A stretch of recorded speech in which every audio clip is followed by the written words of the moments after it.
మా దగ్గర అది లేదు. Yeah okay okay yeah okay okay Rayapati Arun గారు గుడ్ మార్నింగ్ అండి. సో మొత్తానికి మీ పార్టీకి సంబంధించిన ఆవిర్భావ వేడుకలు ఘనంగా జరుగుతున్నాయి. ఇప్పటికే ఏర్పాట్లు కూడా బాగా చేస్తున్నారు. 14వ తేదీ మరి 12వ తేదీ మీకంటే 2 రోజుల ముందు వైసీపీ ఆవిర్భవించింది.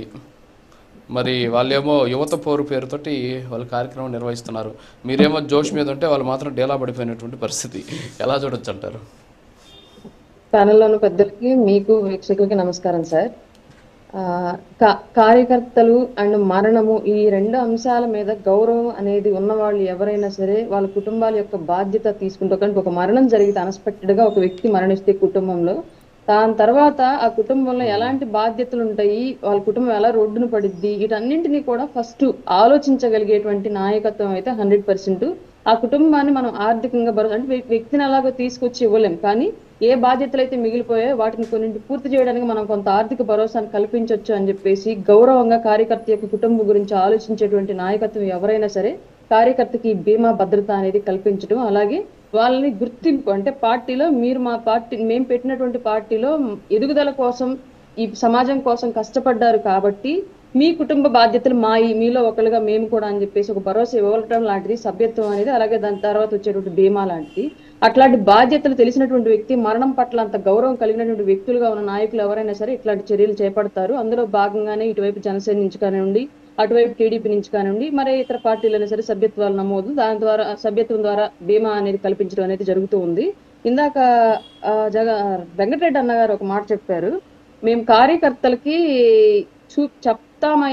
ఇచ్చాం, మేము ఎంత ఇచ్చినా సరే మేము చెప్పుకోవాలి ఏంటి, ప్రచారం చేసుకోవాలి ఏంటి అనేది. సార్ నాకు ఇది యాక్చువల్ గా గుండెల మీద చేసుకొని చెప్పమని చెప్పండి ఈ వెంకటరెడ్డి అని ఇదే మాట. సొంత డబ్బులే జేబులో ఇచ్చినట్లుగా ప్రజల డబ్బులు ప్రభుత్వ పథకాలతోటి ప్రజలకే పంచి పెడుతూ జగనన్న చిరునవ్వు, జగనన్న గోరుముద్ద, జగనన్న హెల్త్, జగనన్న హాస్టల్, ఏదో మొత్తానికి అన్ని పేర్లు ప్రతి దానికి జగనన్న జగనన్న జగనన్న జగనన్న జగనన్న అని పెట్టుకొని వాళ్ళ డబ్బులు వాళ్ళకే ఇస్తూ కూడా ప్రచారం చేసుకున్నటువంటి వ్యక్తి నిజంగానే జేబులో డబ్బులు కనుక ఇచ్చి ఉంటే సహాయ సహకారాల పేరుతోటి చెప్పకుండా ఉండేవాడా? మొదటిది. రెండోది, మీరు గత వైఎస్ఆర్ గారి మరణం అనంతరము ఓదార్పు యాత్ర పేరుతో జగన్మోహన్ రెడ్డి గారు రాష్ట్ర వ్యాప్తంగా రాజకీయ యాత్ర ఒకటి చేశారు. మీరు గమనించినట్లయితే ప్రతి ఇంటికి వెళ్ళి కేవలం ముద్దులే పెట్టి వాళ్ళ దగ్గర కూర్చొని మాటలే చెప్పి నన్ను ప్రభుత్వంలోకి తెప్పించండి, నాకు ఓటేసి మన ప్రభుత్వాన్ని తీసుకురండి, మిమ్మల్ని ఆదుకుంటానని చెప్పే వచ్చాడు తప్ప ఎవరికైనా జేబులోంచి చిల్లుగావ తీసి వాళ్ళ చేతిలో పెట్టాడా? మీరు కావాలంటే రాష్ట్ర వ్యాప్తంగా వాళ్ళు పరామర్శించినటువంటి ఫ్యామిలీలన్నింటినీ బిఫోర్ ఎలక్షన్ అడగండి, ఆఫ్టర్ ఎలక్షన్ నాకు తెలియదు. ఆఫ్టర్ ఎలక్షన్ కొంతమంది రాజకీయ నాయకులుగా ఆ పార్టీలోకి తీసేసుకున్నారు, కొంతమంది ఆర్థిక లబ్ధి పొందారు, కొంతమంది ఇప్పటికీ అనామకులుగానే ఉన్నారు, తర్వాత విషయము. ఇంకోటి, ఈలో ప్రభుత్వం వచ్చిన తర్వాత సార్ నేను చెప్పేది ఏంటంటే క్లియర్ గా నేను ఎస్సీ కమ్యూనిటీస్ నుంచి ఉన్నాను కాబట్టి మా కమ్యూనిటీస్ నుంచి ఎక్కువ మంది వైసీపీకి పనిచేశారు. అప్పట్లో చేసిన వాళ్ళందరూ కూడా నా చుట్టుపక్కలందరూ బంధువర్గంలో కూడా ఉన్నారు కాబట్టి నేను క్లియర్ గా చెప్తున్నాను ఈ విషయాన్ని. అంతకు ముందు టీడీపీ ప్రభుత్వం ఉన్నప్పుడు మా ఫ్యామిలీస్ లో ఎవరైనా మరణిస్తే అప్పుడు బీమా పేరుతోటి కేంద్రం ఇచ్చేటువంటి అమౌంట్ కొంత 5 lakhs అమౌంట్ వచ్చేస్తారు అన్ఎక్స్పెక్టెడ్ డెత్ ఏదైనా జరిగితే.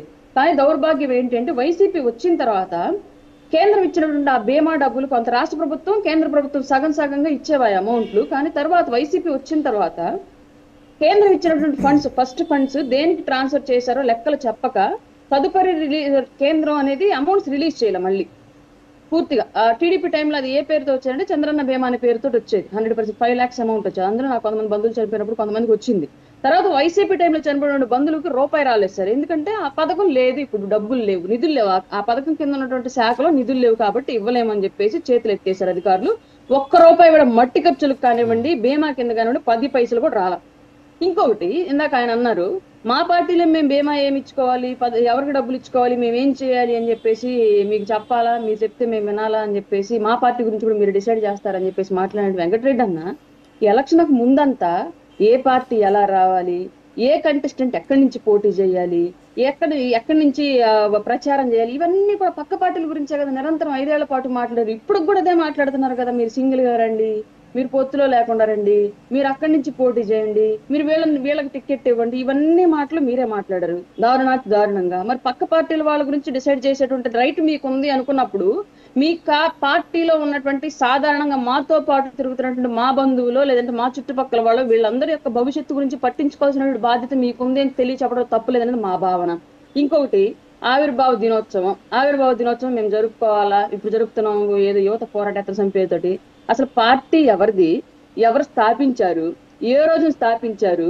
ఇప్పుడు జనసేన పార్టీ పవన్ కళ్యాణ్ గారు స్థాపించారు కాబట్టి ఏ రోజు స్థాపించారు ఒక డేటు, ఒక మర్యాద, ఒక గౌరవం ఉంది, దానికి ఒక హిస్టరీ ఉంది కాబట్టి మేము ఆవిర్భావ దినోత్సవం గౌరవంగా కాలు ఎగరేసి జరుపుకుంటున్నాం. అసలు వైసీపీ పార్టీ ఎవరిది?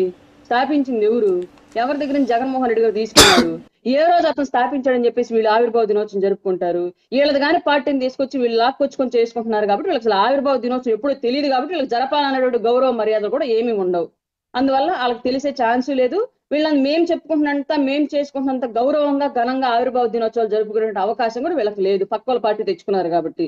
ఇట్లాంటి పరిస్థితుల్లో మీరు పెద్ద పెద్ద అంశాలను జగన్మోహన్ రెడ్డి గారి నుంచో లేదంటే గౌరవ మర్యాదలు, భీమాలు ఇలాంటివన్నీ ఎక్స్పెక్ట్ చేయడం అనేది నిజంగానే అవివేకం అయిద్దండి రాజు గారు. మీరు ఇంకోటి, మరణం పట్ల ఇందాక మా ఫస్ట్ లోనే చెప్పాను, మరణం పట్ల గౌరవం ఉన్న వాళ్ళు ఎవరైనా సరే ఇట్లాంటివి చేస్తారని చెప్పేసి.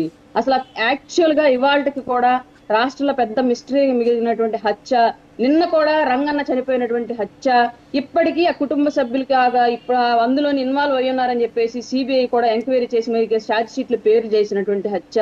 ఇట్లాంటి వ్యక్తులు ఇతరుల మరణాల పట్ల, వాళ్ళ కుటుంబాలు, బంధాలు బాంధవ్యాల పట్ల బాధ్యత కలిగి ఉంటారని చెప్పేసి మీరు భావించడం నిజంగానే పిచ్చితనం అనిపించిందండి. Okay, yeah, okay madam. Good morning Srinivas Chowdary గారు. సో మొత్తానికి ఇప్పుడు ఎలా చూడొచ్చు?